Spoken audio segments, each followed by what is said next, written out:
how am I supposed to take it? Do I take it as, yes, the Prophet did say this? Because you just introduced an element of doubt with this hadith that we just talked about. Right? So is the scholar infallible? If none of, right, I have to know, did the Prophet say it or not? That's my first step. Right? Because we're saying we're going to accept whatever the Prophet says.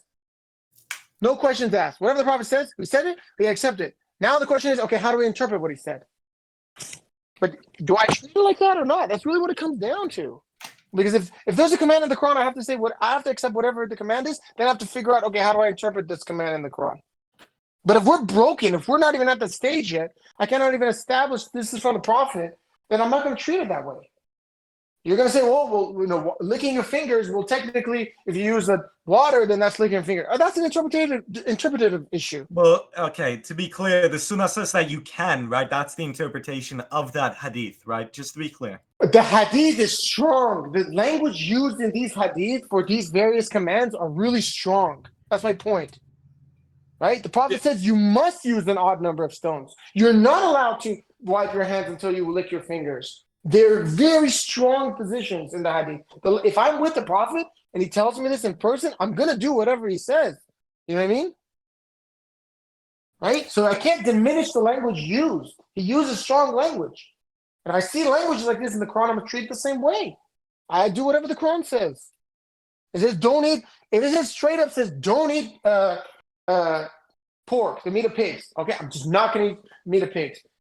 Similar language is used in the hadith. Don't eat donkey meat. Okay, I'm not going to say, well, he didn't really mean this. No, it's just if that's what he said, then that's what he said. I have to accept it.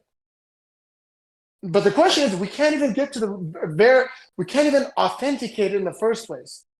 Because you've already opened the door to Sahih Hadith being wrong. Now we have a really big problem. Well, we understand that Sahih Hadith can be wrong, Iman, because there's different ideas. Yeah, but now you're making up your religion as you go. It's not making up your religion as you go. Yeah. Because look, what did Bukhari? So you're basically saying that your religion is different from the Hadith compilers that authenticated in the first place. It isn't. He's right. This is a different religion. Because if Bukhari considered it Sahih and he's operating his religion based on the assumption that hadith is Sahih, then he's going to end up with different commandments. So when you have different understandings of the Quran, does that make it a different religion? This is not different understandings, though. No, but when you have different interpretations of the Quran, I have a question. No, you're not running from this. Hold on. When you have different interpretations of the Quran, does that make it a different religion? You're not picking and choosing verses from God. You're picking and choosing. Yeah, but you have different interpretations. Let me finish, right? Let me finish, Kassasi. Well, you're not answering my question. You're not answering my question. I am answering your question. If you let me talk, I'll answer it. No, that's a yes or no question. It's a yes or no question. I'll address it. Yeah, we're addressing it. It's not even. We're not going anywhere. We're not going anywhere from this. I promise you. Yeah, I know. Okay, you answer yes or no. Does it make it a different religion if you interpret a verse differently? Yeah, you're not interpreting. He's not interpreting it differently. He's taking verses out and in from the religion. He's saying this is from God and this is not from God. Exactly. No. And by the way, with the Quranist, if a Quranist prays towards petrol, we say, yeah, that's a different religion. It's still not a yes or no answer. No. Again, I'm asking you a question here. Bro, literally say yes. What are you talking about, bro? Wait. He said yes. Is that what you said? Listen. It depends. In the Quran, if it affects core practices and core understandings and basic commands, practices. When it affects core practices, okay, we're able to establish that. When it affects core practices, then it makes it a different. No. I said beyond that. That's what you said, man. I said beyond that. I said if there's an inherent command and someone saying exists and someone saying doesn't exist, that's a different religion. It's not about interpretation, man. Look, we make this 6,346 verses of the Quran the criterion. That's what we judge based on. That's what we derive our religion. The issue with your hadith is that you pick and choose. It's subjective to this scholar or that scholar, to this school and that school. That is the issue we're bringing up. You guys are not even at the stage of interpretation. We have to determine what the doctrine is. If I bring a hadith, at the stage of interpretation? Because I don't. Yes. Why is there no tafsirs from Quranists then? Very interesting. They don't have it. We're not Quranists. I told you we have a messenger. Our messenger explained all these topics. We have no problem. So you have So what's the difference between you and like a Sufi sort of cult then? I'm very interested. I don't think Sufis. If you have a messenger. What do Sufis do? I don't understand. They have a grand master like you do, right? A messenger. No, we have a Rasulullah. We don't have a grand we have a Rasulullah. We have a Rasulullah that's prophesied in the Quran. The Rasulullah is the... Okay. So 381 says a messenger's coming. We accepted that messenger. His proof was code 19. We accepted it. He tells us what the Quran is saying. We already talked about this. Look, 38, 34. All translations of the Quran cannot translate this verse. Our messenger was able to. Why? Is it because he had linguistic excellence? No, he was a biochemist. He wasn't an Arabic linguist anyway. But because we believe he had revelations from Angel Gabriel giving the correct understanding of the verse, and it just happens to be coherent. Because that's what you would expect. He received revelations from the Angel Gabriel. Yes. Messengers of God can receive revelations. You agree or disagree? No. Not only can they do. All messengers of God receive revelations.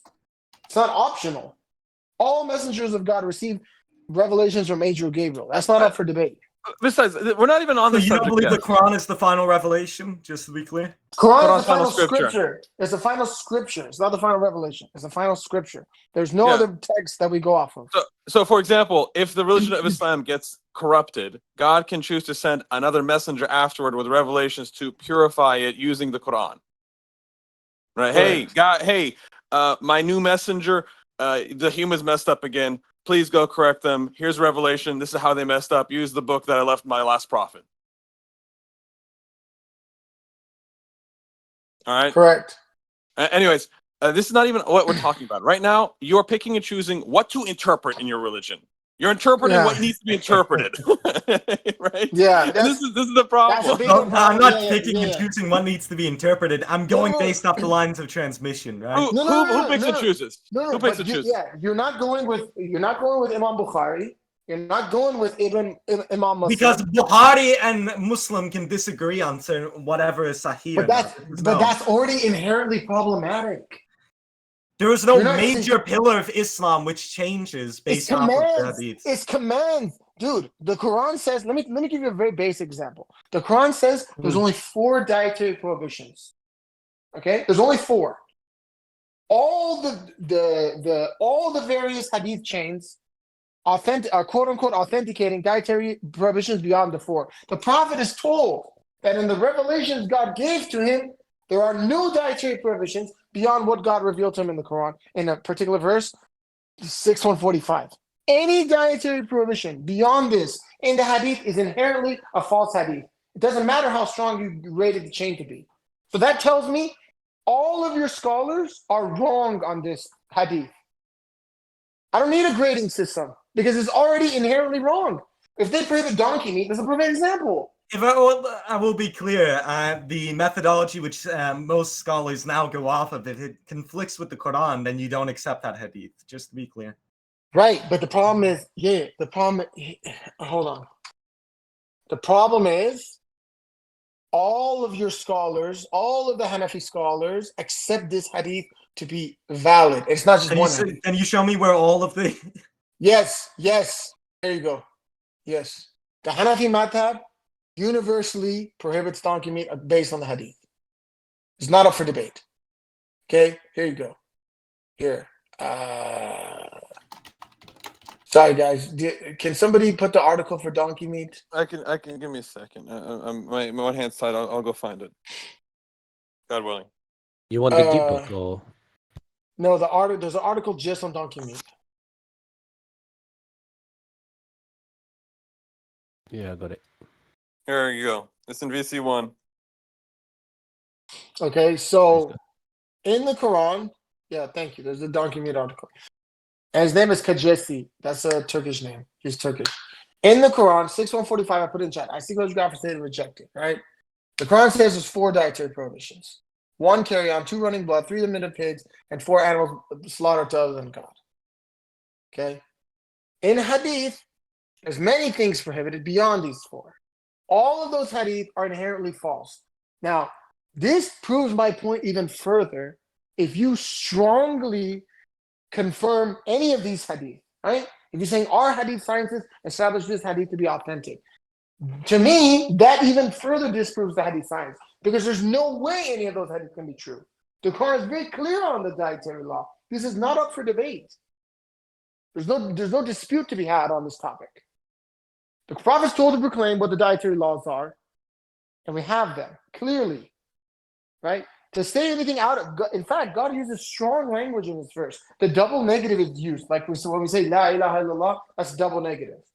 In this verse, it says, I do not find in the revelations given to me any food except double there. So there's your double negative. Wait, what verse are you referring to? It's in the chat. It's in the chat. Okay. Look, put the Arabic for him. 6145. Check VC1-chat. There's 6145. Yeah. Isn't 6145 in relation to the Jews? Hold on, let me read this. No. It's a proclamation while the Prophet was still in Mecca. This is a Meccan verse. I do not find what has been revealed to him forbidden swine, which is impure, sinful offering. And but if someone is compelled and neither, okay. There's no way around this one. For those who are Jewish, who forbade every animal who was undivided hooves and it addresses the joined Jews to their separately. backs or intestines. In this way, we reward them for their violate, and we are certainly truthful. And then I say, your Lord is okay. There's no way around this. The Jews are addressed separately in another verse. This verse makes it clear that in the revelations received by the Prophet, God is telling them it's only these four. And this is repeated 4 times in the Quran across 4 different verses. There's no way around this. Any hadith that violates this verse is automatically false. No questions asked. There's nothing else to do. And where do you know that the Hanafi scholars agree that you can't eat donkey meat? I'm very curious. You didn't send that to me. Yeah, sure. I don't know. Yeah, anyone can send it. I asked for it, but you know. What did you ask for? For the saying that the Hanafi madhab doesn't permit it. Yeah, sure. Someone show him the Hanafi doctrine on this. Brother, I can't find this right now. Can someone else get it? Yeah, I can get it. Yeah, well, Said, can you get it? Sajid, can you get it? Is it in good book? No, it's not in Gitbook. Just Google it. Sorry, what are you looking for? Just Hanafi dietary law. Just Hanafi dietary law. Hanafi dietary laws. Yeah, now. For Mr. Kajesi. Kajesi, yeah, he can read it or he can translate it.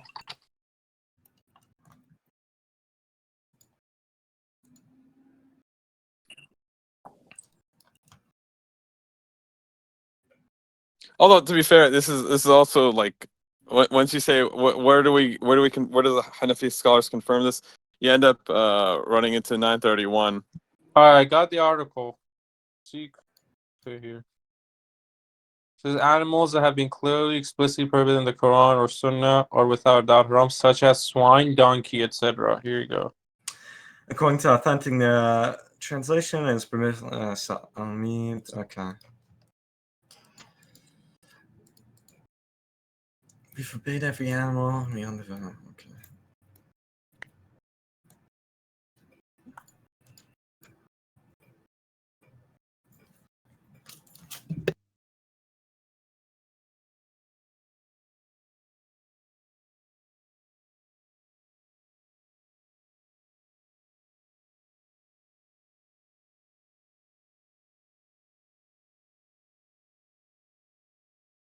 Let me translate this.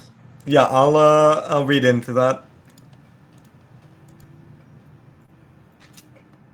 God willing. I'll look at the original. Yeah, no problem. For 6145. Yeah, 6145. Yeah, what do you mean? We put it in the chat already. 6145 original Arabic is not up for debate. No, okay. You're looking at you want to word for word? No, I'll go to my actual physical book.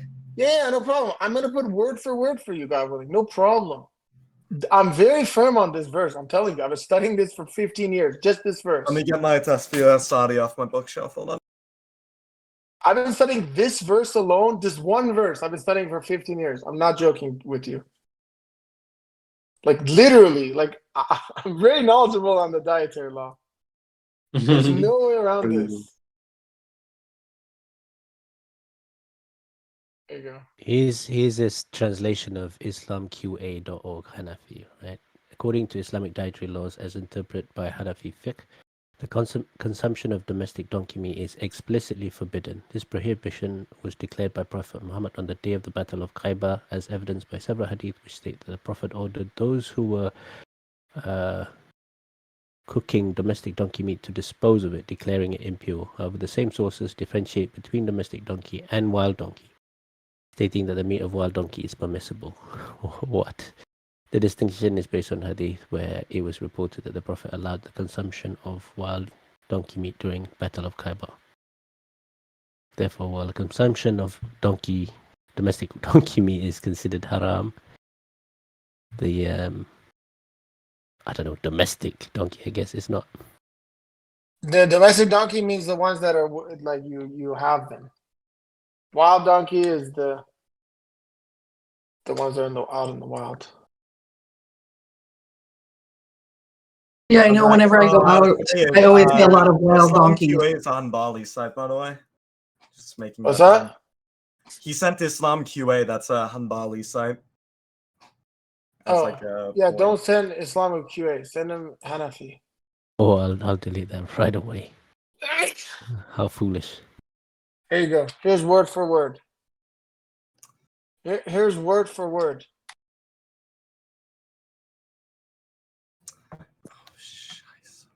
That's hella funny. Okay, Nice. I do. It's 406. Yeah, that's cool. It's already, you want to do that? Okay. So I pushed something back for a little bit. I have something planned. Anyways, so 145.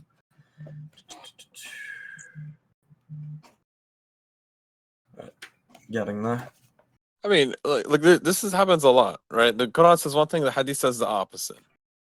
Right? This is not the first time. So I do not find in that which is revealed to me anything forbidden for people to eat unless it's been be the meat of animals found dead, blood. Okay. So that is okay. So when Allah has criticized the polytheists for what they have forbidden, for permissible things, attributed that to Allah and declared their words to be false. He instructed the messenger, peace be upon him, to explain to people what Allah has been. Let him know that everything else is permissible. Whoever suggests that anything of that is prohibited by Allah is lying and fabricating. That's because right. the prohibition can only come from Allah and on the lips of His messenger. Exactly. Thank you. That's exactly what we're saying. That's Well, I'm exactly looking at the context of the verse because this seems to be addressed to the polytheist. Yeah, it says all revelations, all wahi, right? When Yeah, Allah criticized the polytheists for what they prohibited of permissible things and attributed that to Allah and declaring their words to be false. And so God is like, all right, I'm going to make this clear. You know, Muhammad, tell them that you do not find in any of the revelations given to you anything that's prohibited except these four things for consumption. Any of that is prohibited by Allah is lying, and because prohibition can only. Look, you know how we know this is true? Because the same prohibitions are repeated 4 times. And guess what verse also says this? The verse that says, "Today I have completed your religion," is the same 4 prohibitions. It's one of the last verses. Well, today I've completed, but you don't believe in the final sermon. No. It's in the Quran, chapter 5, verse 3. What are you talking about? It's in the Quran. Okay. It says, "Today I've completed your religion," and it contains the same dietary laws as 6145. So we don't have any doubt about these being. That's in Mecca. He said this, and then in the final revelations, he also says the same. And he says, God says so. Today I've completed your religion, and they have the same dietary law. Yeah. Okay. So yeah, chapter 5. That means there's no way. Yeah, that means there's no way that there's this whole list of Hanafi dietary laws. Well, this is Yusuf Ali. That's the one saying that with his translation. Give me a moment. Okay. I mean, these translations aren't really contested, right? They're just, I'm looking just at accepted. different ones. Give me a moment. Put this back.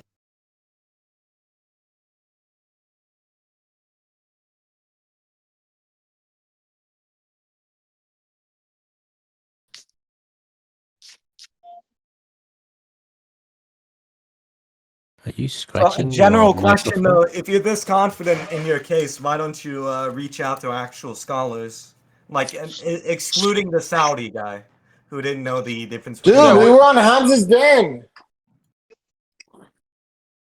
Yeah, look, man. First off, some these so-called scholars that people look up to a lot of times don't even speak English. All right, the ones that are English, avoid us.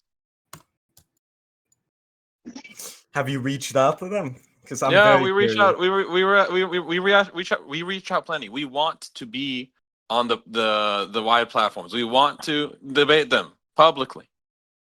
We Right? do, Like, man. We do. yeah, and we do. The thing is, they tend to avoid us, and the only people that actually come here are your so-called laymen. Right? And when they come here, they get demolished by the facts. They're like, I did not know all this about the hadith. I did not know all this about the hadith science. I did not know all this about the history.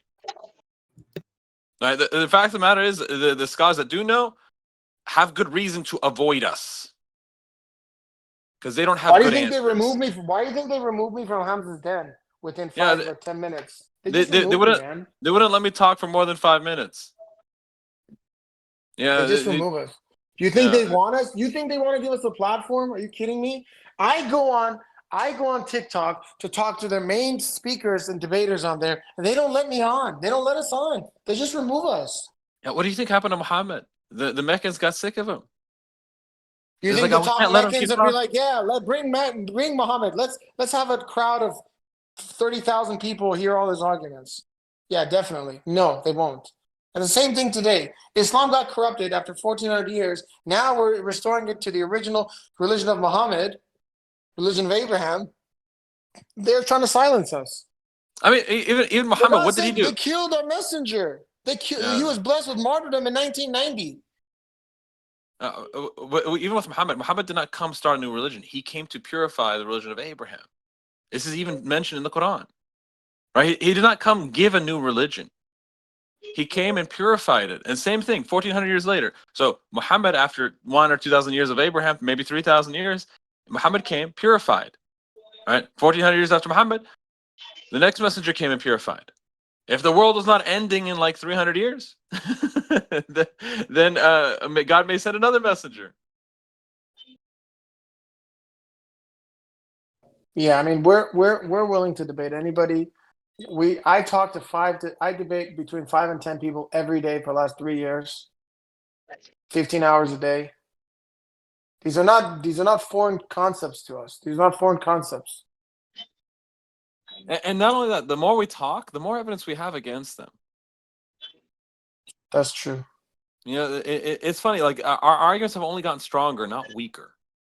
That's true. And there's actually fewer Sunnis that are willing to debate us today compared to a year ago or 2 years ago. They would come here more often, but now our arguments are even stronger and stronger. We have more resources, more articles, more references, so they're less likely to debate us now because we just pile on so many facts and document it so much.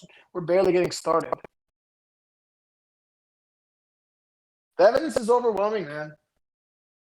Like, this is just what it is. That's why I suggest you witness the ultimate miracle, confirm Quran is a miraculous code 19, confirm the messenger, and join us. We're going by the Quran. You want to do a linguistic analysis, we can go through everything. You saw I was ready for the ayah discussion on the application issue. Times 10 times 1,000. We have that for everything.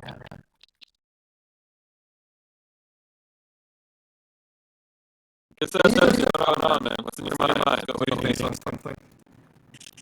What do you got? Because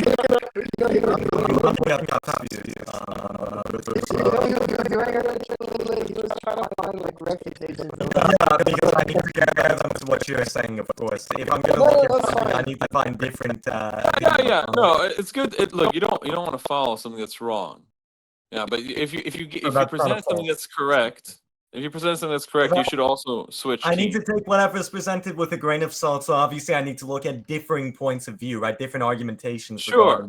But understand that a lot of times when a messenger comes, this guy is the one who's bringing, the stuff that people would look at with a grain of salt.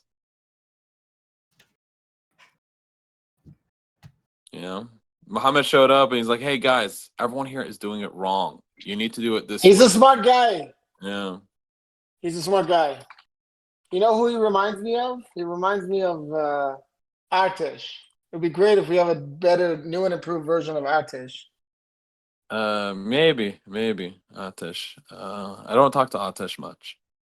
Yeah, this would be a great new version. Just like we got a new version of Michael Jackson that's actually righteous. I don't know, man. We got a new version of Jonathan. Yeah.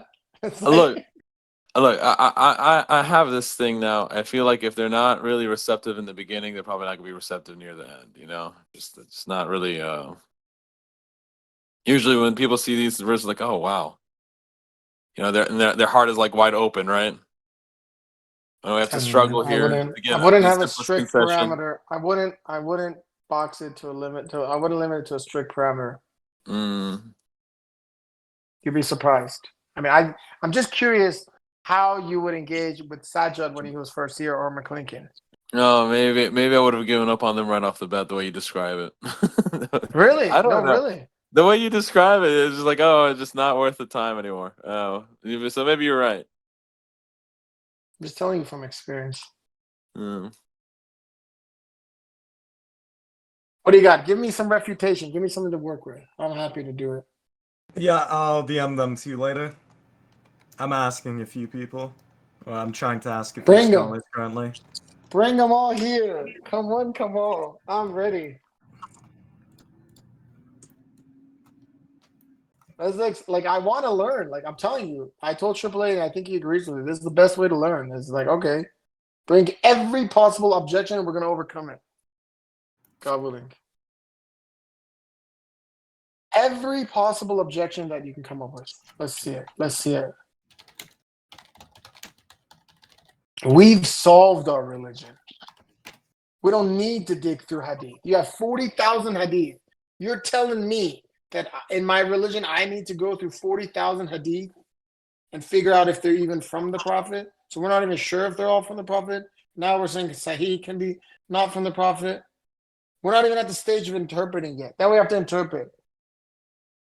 I can barely make time to read God's word, 6,346 verses, and you want to tack on an additional 40,000 hadiths attributed to the Prophet, let alone interpret them? How do I trust the translations?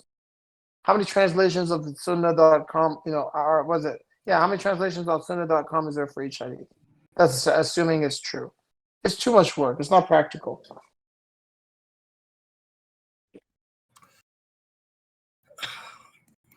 Okay.